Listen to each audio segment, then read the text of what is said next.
안녕하세요.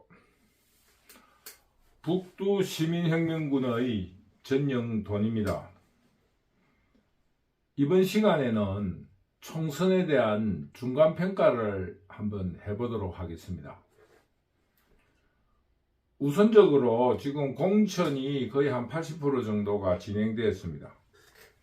제가 보는 시각에서는 민주당의 공천은 원리 원칙도 없고 완전히 개판입니다. 왜냐하면은 국민들이나 그 낙천한 사람들에게 그 이유를 설명하지를 못해요. 일관성이 없습니다. 자의적으로, 쉽게 말하면은 독재처럼 지금 이재명이가 자기 마음대로 하고 있어요. 그 사천입니다. 그거는 자기 재산을 가지고 자기 재산을 운영하는 것 같으면 자기 마음대로 하지만은 대의제 민주주의에는 공공선이라 하는 국가적인 일에 대해서는 자기의 개인 그거를 해서는 안 됩니다. 이제 지금 이재명이는 어떻게 했든지 간에 어떤 말을 해도 개인적인 사천을 하고 있는 것은 분명합니다. 그래서 지금 여러 가지 안에서 이재명이에 대한 어떤 불출마라 하든가 또 혹은 사과를 해야 된다 하는 이벤트를 주문하는 그 야당 인사들도 언론을 통해서 보도되고 있는 것 같더라고요. 그런데 저는 국민의힘 정당도 대구 경북 지역에 굉장히 문제 있는 공천이 있다고 봅니다. 지금 우리가 글을 쓰고 책을 낼 적에도 다시 맨 마지막에 교정본까지도 다시 한번 수정하고 오타를 찾기도 하는데, 지금 그런 이벤트로 공천이 끝난 뒤에 교정을 해야 됩니다. 몇 군데는. 쉽게 말하면은 대구에 주호영이, 권영진이, 울산에 김기현이, 이 세 사람은 저는 공천을 새로 해야 된다고 봅니다. 아주 젊은 사람으로서 아주 조금 개혁 진보라고, 개혁 보수 혹은 조금 진보적인 색채를 가진 젊은 사람으로 바꿔내야 됩니다. 왜냐하면은 그거는 대구 경북을 위해서도 좋고 한국의 미래를 위해서도 좋습니다.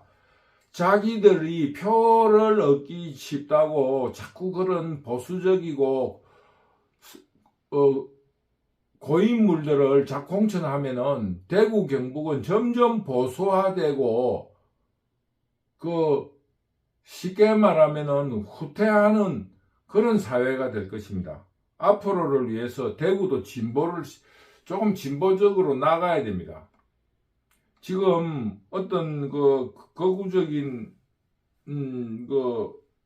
거구라고 할 수 없죠. 하여튼 좀 보수적으로 올곧은 보수를 주장하는 SNS 같은 데를 보면은 대구를 굉장히 비하하고 있는데, 저는 고향의 선산이 그 부근에 있어서 한 번씩 가요. 정말 어떤 국민들 이 대구역에서 이 사람들을 만나서 동대구역에서 길을 한번 물어봐도 굉장히 보수적이라고 하기보다는 낙후되어 있어요. 여러 가지로 보면은. 그거는 왜 그러냐 하니까 그 정치의 책임이 큽니다. 대구가 정말 진보적으로 확 바뀌어야 됩니다. 쉽게 말하면은 앞질러 이야기하자면은 지금 대구시장 홍준표도 대구시장을 끝내고 나면은 그 정계 은퇴를 시켜야 됩니다. 지금 국민들이 수준이 어느 정도인데 그 말장난으로 가지고 대구시를 끌고 가려고 합니까? 그리고 앞에 대구시장 권영진이 같은 사람은 그냥 시민들의 비위나 맞추고 말이야. 그런 사람들이 정치 지도자를 해서는 안 됩니다. 행정가로서는 유능한 사람이에요. 제가 볼 적에는. 그러나 정치인은 그 미래에 대한 계책을 하는 겁니다. 그 시민들을 관리하는 게 아니에요. 지금 현재 대구에 딴 사람은 몰라도 그 세 사람을 교정해야 됩니다. 완전히 새로 어떤 파열음이 있더라도 그 세 사람을 물리치고 새로운 사람을 내서 그 사람을 당선돼야 됩니다. 그럼으로써 국민의힘이 미래를 개척하는 정당이라는 것을 보여줘야 됩니다. 그리고 지금 얼마 남지 않은 후보 등록 그 일 속에서 엄청난 큰 흥행성 있는 이벤트가 된다고 봅니다. 그 세 사람을 당 비상대책위원장의 결단으로서 온갖 욕을 먹으면서도 목을 치버려야 됩니다. 그러면은 제가 분명하게 말씀드립니다. 굉장히 흥행성 있는 이벤트가 된다. 그리고 승리를 확신하는 도장을 찍는 거나 마찬가지라고 봅니다.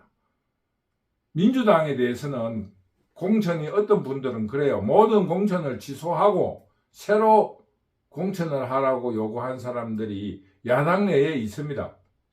그래서 저는 저의 앞 강의에도 말했지만 이재명이는 정치 돌격대들로서 자기 사람들로서 공천하고 그 뒤를 봐주는 변호사들 그 두 부류밖에 없어요. 그 돌격대를 또 두 가지로 분류할 수 있어요. 몸으로 막무가내로 돌격대, 조금 그 어떤 언변이라든가 논리로 하는 돌격대들을 두 부류로 나눌 수가 있고, 그 뒤에 자기를 변호해줬던 그 충직한 변호사들로 가지고 공천을 했습니다. 공천의 목적으로 말씀드리면은 이재명이는 불법적인 일을 했기 때문에 법으로 완전히 지금 사법 처리를 벗어날 수 없습니다. 그렇기 때문에 과반수를 가지고도 국회에서 어거지를 쓰더라도 국민들을 설득할 수가 없어요. 또 사법부를 설득할 수가 없어요. 사법부에서 판결이 유죄로 나버리면은 구속 안 구속이 아니고 의원직을 상실하는 거예요.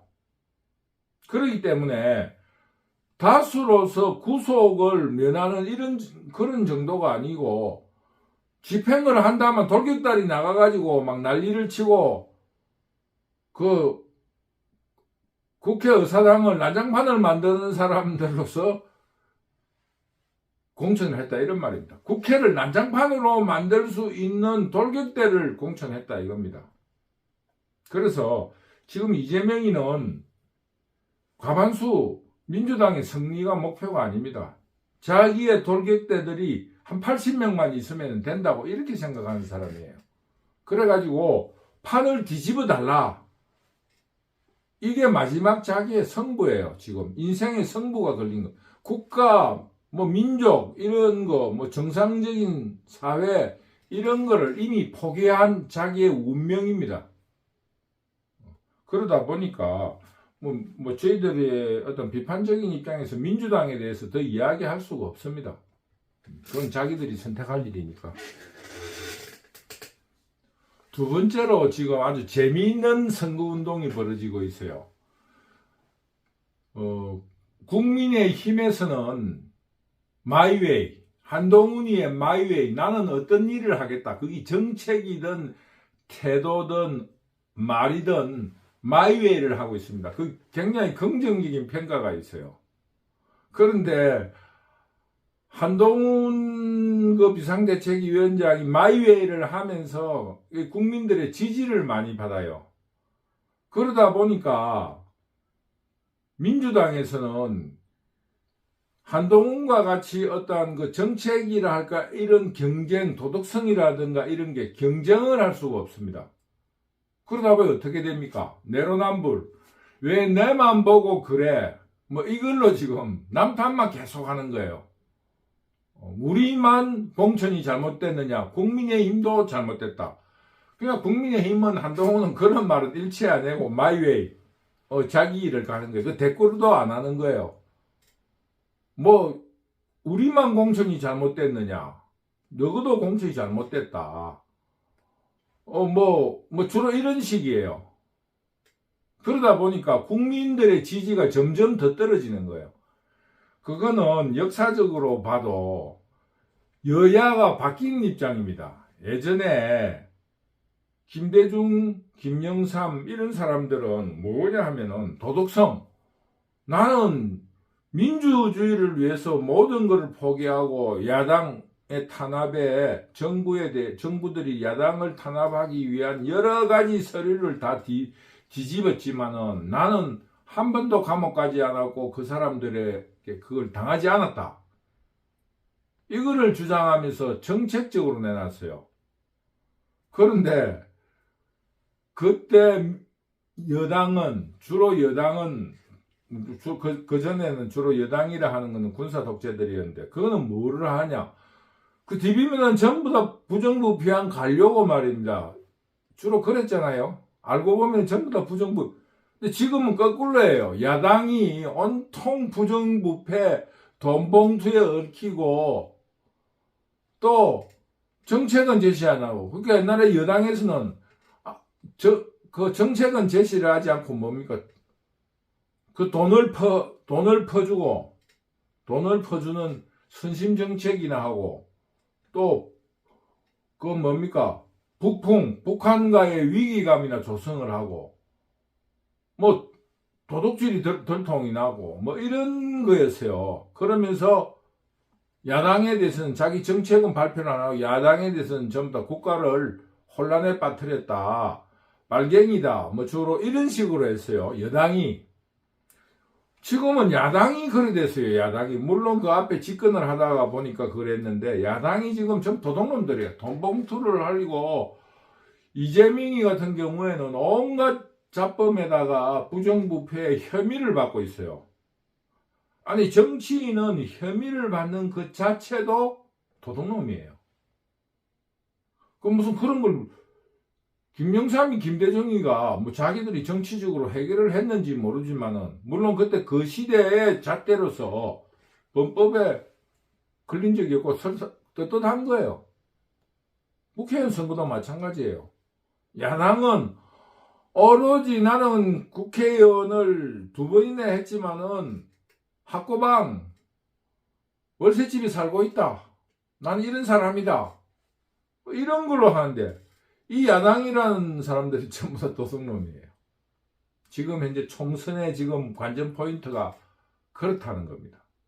쉽게 말하면은 여야의 정치 지금 이 선전 활동이라든가 이 선전술이 반대로 되어 있다는 거예요. 여당이 정책을 제시하고 마이웨이를 하고 남을 헐뜯지는 않는데, 야당이 남을 헐뜯어요. 도덕성이 약합니다. 지금 아주 재미있는 지금 올해 선거가 되어 있기 때문에 모두가, 저도 굉장히 관심사가 있어요. 그래서 이게 선거혁명 혹은 시민혁명이 일어나지 않을까 굉장히 큰 기대를 하고 있습니다. 그리고 지금 총선에 있어가지고 또 하나의 포인트는 뭐냐 하면은 충청권의 변화입니다. 그 충청권의 첫 번째 변화는 어디에 있었냐면은 충청도가 주로 여당 지지밭이었어요. 그랬는데 김대중 그 대통령 그 사람은 정치적인 공학적이든 어떤 정치적인, 좋은 말로 하면 정치력이 뛰어난 사람이고, 조금 폄하를 하면은 정치 기술이 대단한 사람이었어요. 왜냐하면은 그 사람이 영남을 동진정착이라면서 영남을 바로 오기 어려우니까 조금 가까운 충청도를 공략을 했어요. 뭐를 공략을 했냐니까 DJP 연합을 이룬 거예요. 그래서 김종필이하고 연합을 하면서 충청도에서 가지고 있는 그 김대중에 대한 혹은 전라도에 대한 비호감을 일시에 없애버렸습니다. 왜냐하면 이 인간이라는 것은 경험하고 선례를 겪으면은 저절로 그 길을 따르게 돼 있습니다. 그게 행정학이라든가 경영학에도 그런 이야기가 있어요. 뭐냐면 예산을 짤 때 대체적으로 앞에 예산의 한 10% 정도 정액하는 거. 예를 들면 여러분도 그렇지 않습니까? 이번에 제주도를 간다 이러면 작년에 1인당 5만 원을 썼다고 그러면은 야 이번에 작년에 5만 원을 썼으니까 물가도 오르고 했으니까 우리 좀 넉넉하게 해가지고 1인당 7만 원으로 하자 이것처럼 이 인간에게는 교육된 거 경험했던 거에 대한 그게 있는 거예요. 그래서 DJP 연합 이후 김종필이 정치 지도자가 그 자기의 그 어떤 그 성역 혹은 충청도의 그 길을 자기의 봉토에 있는 사람을 설득해가지고 김대중이를 찍자. 역사의 새로운 전기, 굉장히 훌륭한 선택이었어요. 김종필이도. 그러나 결과적으로 그 지역 감정이 해소가 안 되고 전라도의 한풀이를 끝을 내지 못했기 때문에 조금 결과적으로는 그렇지만은 그 결단은 훌륭했다고 봐요. 뭐 국민들이 그 어떤 그 양진영으로 갈리는 그 DNA를 극복하지 못하는 거는 뭐 김종필이 잘못이 아니니까. 그 워낙 그 양진영으로 지역 감정으로 나뉘는 거를 뭐 어떤 한풀이를 풀어줌으로써 한번 시도를 해봤다는데 저는 높이 김종필의 그 안목을 높이 평가합니다. 근데 결국은 그 결과적으로는 더 양진영이 더 첨예화됐다는 거에 대해서 조금 안타깝다 이거지. 김종필의 결단을 저는 뭐 좋게 평가합니다. 뭐 정치가라는 거는 그런 일을 해야 되니까. 그 앞에 앞조항에서 이야기했다시피 그래서 대구에 세 사람 정도는 목을 치야 된다 하는 이유 중에 하나예요. 관리만 해서 안 됩니다. 근데 김종필에 의해서 그 충청도 사람들이 김대중에게 표를 찍는 그 순간부터 그 민주당에 대한 비호감이 싹 날아가 버린 거예요. 찍어도 되는구나 이래가지고 그 이후로 급격하게 충청도가 친좌파가 된 거예요. 저는 그렇게 해석을 합니다. 물론 다른 견해를 내는 사람도 있지만. 그러고 충청도의 친민주당이 되면서 우호적으로 조금 돌아서면서 동진정책을 한 거예요. 노무현이를 대통령으로 시키면서 영남을 침투한 겁니다. 그래서 영남에서 지금 낙동강 벨트라고 하는 울산, 양산, 김해, 남해 이쪽으로 민주당세가 굉장히 튼튼하게 이루어진 거예요. 이렇게 내가 부산으로 내려오면은 사상, 지금 강서, 이 낙동강 벨트거든요. 이렇게 우리나라에는 국가적인 지역 감정도 있지만 각 지역마다 소지역주의가 있습니다. 영남에는 이런 해안벨트, 포항, 울산, 양산 공장지대를 중심으로 해가지고 김해, 거제, 남해, 이 거제가 이제 김영삼도 나고 남해, 김두관이 이런 벨트가 있습니다. 그러면서 이 내륙으로 흘러 들어가는 낙동강 벨트가 김해에서 구포라 하는 그 강서 북구, 사상 이렇게 쭉 내려오면서 사하구 쪽으로 이렇게 빠지거든요. 진해 쪽으로 이렇게 빠지는데 낙동강이 뭐 진해까지는 안 가지만 뭐 진해까지라고 볼 수 있어요. 그런데 그런 야당 벨트가 있습니다. 거기서 노무현이를 지명하면서 그 민주당 야당이 동신정촉에 일부나마 성공하게 된 겁니다. 그런데 지금 총선을 하면서 충청도가 제가 볼 적에는 한동훈이에 의해서 보수로 회귀가 되었다 이렇게 저는 보는 거예요.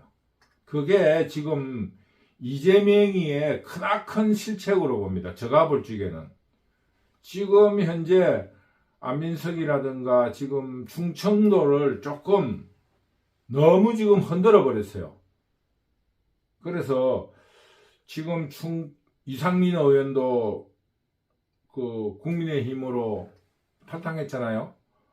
그거는 우리가 엄밀하게 분석해 보면은 이상민 의원이 그 충청도 국민들의 도민들의 변화를 읽었다고 볼 수 있어요. 자기가 자기 인생을 거는 그런 변화를 할 적에는 오로지 자기 고집만으로 하는 건 아니거든요.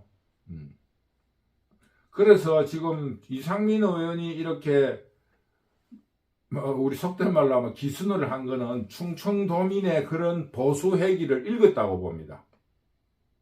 그래서 이 충청도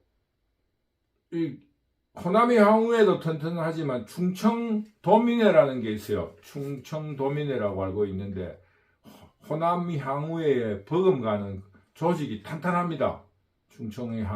충청도민회로 저는 알고 있는데, 그래서 충청도 조직이 약 한 서울에 한 30% 정도 살아요. 호남이 한 45%, 영남이 한 30%. 충청도가 더 많아요, 영남보다. 그런데 지금이 현재로 한 30대, 30, 40 외지인을 분석을 하면은, 근데 지금 본래적인 의미로 서울은 본래 서울 사람이 몇 프로 없습니다. 서로 뭐 결혼으로 섞이고 뭐 이러다 보니까 뭐 그렇게 보는데, 그 충청도가 지금 보수로 회귀를 했다. 지금 그동안에 DJP 연합으로 한 20여 년의 그 효과를 보고 있었는데, 그 시대가 벗어나면서 충청도가 보수로 회귀를 하고 있다. 그 구실이, 그동안에 그 구실이 없는데, 한동훈이라는 어떤 걸출한 자유민주주의의 실천가, 그 몸에도 배어 있더라고요. 저도 그 사람을 굉장히 높이 평가합니다. 술도 안 먹고, 검사들을 그 폭탄 주고 마시고 말입니다. 가장 검사적인 사람이 윤석열이에요. 욕도 잘하고, 걸걸하고, 자신감이 넘치고, 조금도 밀리지 않아요. 이 윤석열이가 여러분들 쉽게 보이지만 아주 충청도의 뚝심을 가지고 검사적인 기질이 강한 사람입니다. 검사는 이 피해자를 불러놓고 변압도처럼 몹시 쳐라 하면서 기다리는 거예요. 아니, 검사라는 게 무슨 문제를 해결하는 게 저 피해자가 그렇게 단박 부습니까? 안 부니까 뭡니까? 가다만 이어놓으면 자기 쉽게 말하면 사업체가 무너지는 거잖아요. 시간을 기다리는 거예요. 그러니까 여러분들이 검사를 잘 몰라서 그런데 검사들이 엄청 다그치는 것 같지만 다그치지를 않습니다. 검사는 구속시키는 그 상태로 끝난 거예요. 그 외에는 옛날에 변압도 하고 똑같아요. 이실직고 하라 이라고 기다리는 거예요. 그 변압도나 지금 검사나 하는 행태는 똑같습니다. 여러분, 가정을 가진 사람을 가다여 놓으면은 지가 빨리 불고 나가야지. 그저 시키는 대로 하고 나가는 게 좋지. 자기가 어떻게 이기겠냐. 시간이 좀 걸리지만은 포기하는 시간도 빨라요. 기다리는 그런 게 있습니다. 매우 쳐라 해놓고 기다리는 겁니다. 그런데 한동훈이는 검사로서의 그런 일을 했지만은 그래도 자기 나름으로 그런 일을 하려면은 나라도 내가 먼저 모범적으로 잘해야 되겠다 하는 그런 자기 깨달음이 있었던 사람 같아요. 굉장히 반듯하고 참 검사로서는 보기 드물게 반듯한 사람으로 저는 평가합니다. 그런데 충청도에서 그동안에 변신을 하려 했는데 변신할 구실이 없잖아요. 그만 훌륭한 사람이 없으니까, 김종필이 같은 사람이 없으니까. 그런데 이번에 이 한동훈이라는 사람이 구실이 생긴 거예요. 너무 훌륭한 사람이 오니까 자기 마음에 동의를 얻는 거예요. 나는 한동훈이를 찍기 위해서 보수로 간다. 자유민주주의로 간다고 자기 스스로가 설득이 되는 거예요. 이제 거는 자기 스스로가 설득이 안 돼서 그래서 지금 저는 볼 적에 충청도가 보수로 회귀했다. 그럼으로써 나타나는 이 현상이에요. 쉽게 말하면은 경기도가 지금 박빙성부가 됐습니다. 경기도가 박빙성부가 된 거예요. 지금 경기도는 저도 예측을 하기가 어렵고 지역마다 그거를 한번 검토를 한번 해볼 생각이에요.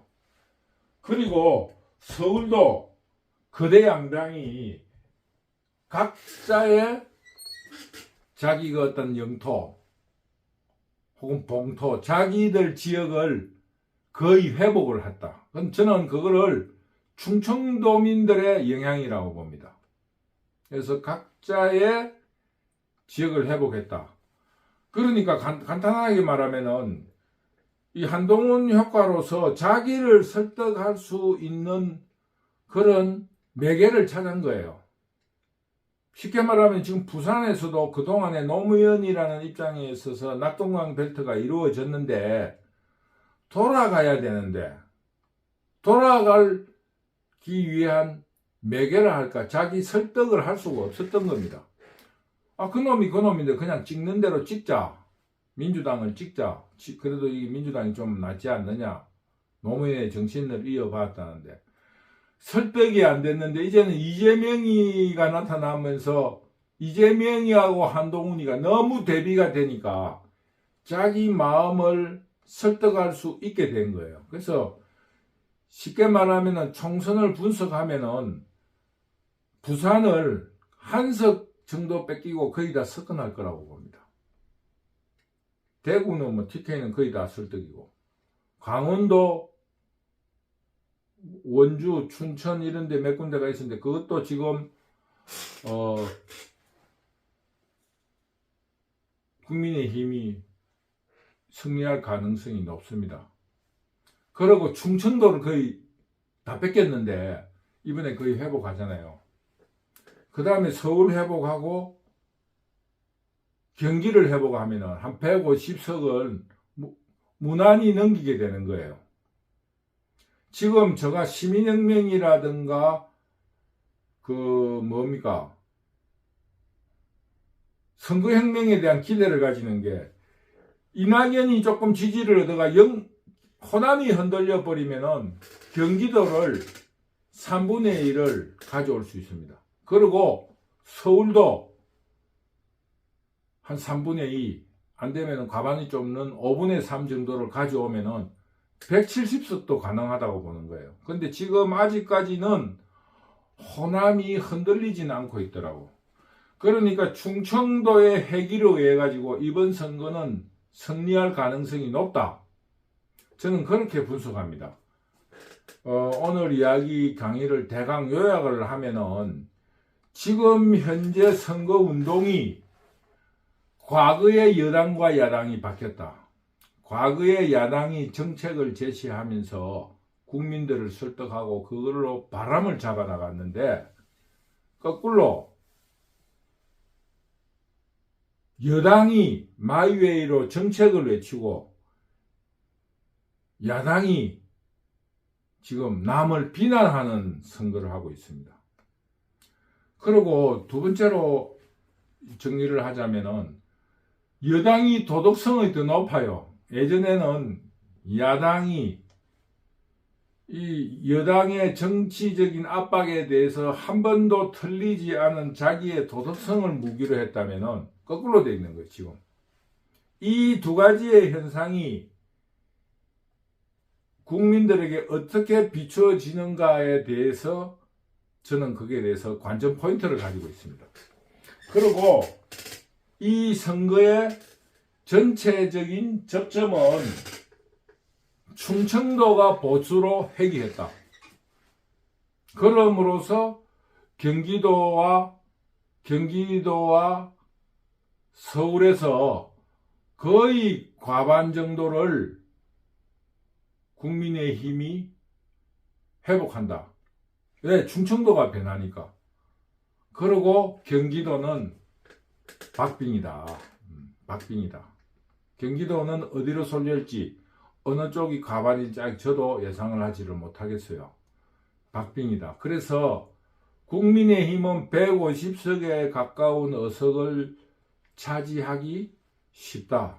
쉽게 말하면 선거의 승리를 가져오기 쉽다. 그런데 우리 자유우파의 기대는 호남이 흔들리면 어떻게 되느냐. 경기도에서 국민의힘이 과반을 넘길 수 있게 됩니다. 지금 그래서 경기도를 과반으로 넘기면은 170석 이상의 대성을 할 수도 있다. 그거는 제가 말씀드렸지만은 한국적인 DNA가 한번 쏠리면은, 그래서 축구 같은 거 경기하면은 그런 말을 많이 하잖아요. 한국 사람들은 몸 풀리면은 갑자기 잘한다고. 그래서 어떤 분들은 심리학으로 한 사람은 우리나라에게는 신바람이 있다 그러는데, 저는 정치학으로 해석을 해서 반도적인 DNA라고 보는 거예요. 한쪽으로 쏠리면은 그쪽으로 따라가야 돼. 안 그러면은 빨갱이로 몰려 죽으니까. 또 빨갱이 쪽 세상이 되면은 국군파라고 또 죽으니까, 수학 쏠리면은 대세가 결정이 되면 모든 국민들이 확 뜨거워지는 거예요. 냄비처럼. 근데 내심은 그렇지 않더라도 그렇게 쏠려간다. 그건 정치학으로 저는 그렇게 해석합니다. 그래서 저는 170석 이상이 되면은 의외로 선거혁명이랄까 시민혁명 같은 대승리, 약 한 200석 가까이도 승리할 수 있다. 이런 막연한 기대를 하고 있습니다. 물론 그거는 제가 하는 건, 제가 3단계잖아요. 1단계는 과반에 가까운 승리를 할 수 있다. 조금 더 우리가 기대를 한다면 한 170석까지는 가능하다. 아주 가능성 희박한 기대지만은 200석 가까운 선거혁명이나 시민혁명에 대한 기대가 크다. 제 어떤 소견을 말씀드렸습니다. 그래서 오늘은 총선의 중간평가로서 첫째로는 여당과 야당의 선거랄까 입장이, 도덕성 이런 게 여야가 역대의 선거하고 역할이 바뀌어져 있다.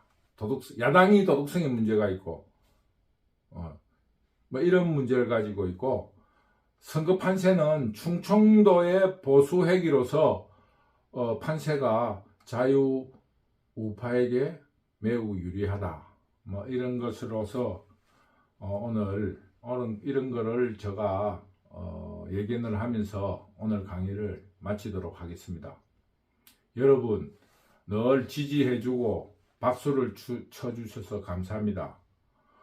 많은 구독, 좋아요를 눌러주셨으면 감사하겠습니다. 감사합니다.